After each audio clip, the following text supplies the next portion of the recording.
Bonjour et bon sabbat. Bienvenue sur les 3 Anges TV. Avant de commencer, nous allons prier. Notre Père qui est aux cieux, notre Dieu, nous te remercions encore une fois de plus de toutes les bénédictions que tu as pu nous donner encore une fois de plus. Merci pour le cadeau de la vie. Père, nous nous présentons devant toi pour te demander ton Esprit Saint, pour de la connaissance, pour du discernement, pour de la sagesse, de la compréhension et pour de l'humilité. Père, nous n'avons rien dans ce monde à part toi. Et nous voulons te glorifier, nous voulons t'élever. C'est la prière que nous te demandons. Au nom de Jésus, nous t'en prions. Amen. Bien-aimés, le monde fait face à une terrible situation. Et par rapport à cela, j'aimerais vous lire un passage de la Bible dans 2 Timothée, chapitre 3, verset 1. L'apôtre Paul nous dit: sache que dans les derniers jours, il y aura des temps difficiles. Eh bien voilà, nous sommes dans les temps difficiles. Quelques mois auparavant, on n'aurait même pas pensé à ça dans le monde dans lequel on vit aujourd'hui. Nous étions occupés dans nos petits soucis, dans nos affaires. Une peur soudaine et imprédictible s'est emparée du monde. Et pour la première fois, peu importe ta classe, peu importe ta religion, peu importe ta couleur de peau, on est tous dans le même bateau. Mais quand on regarde le climat du monde, on ne doit pas être surpris. Car nous qui étudions la Bible, nous, enfants de Dieu, la parole de Dieu nous révèle que ces choses doivent arriver.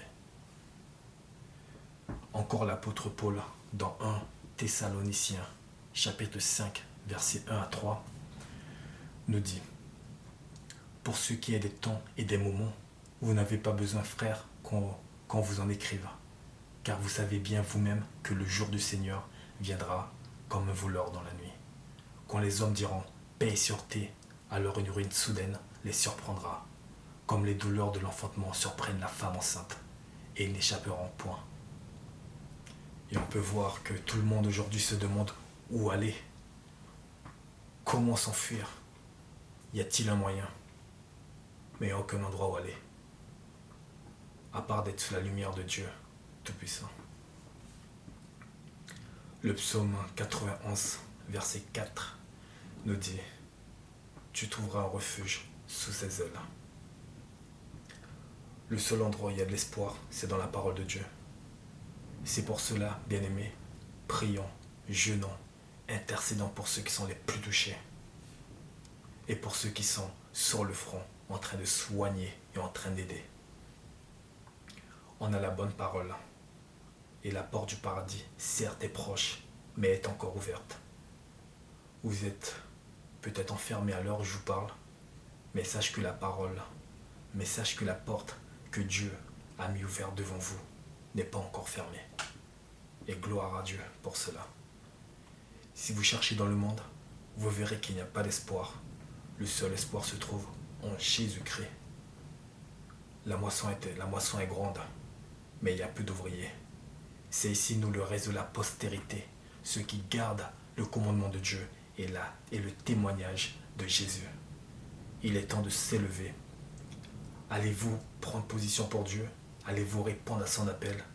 Connaissez-vous le Seigneur? Il y a encore beaucoup d'âmes à sauver.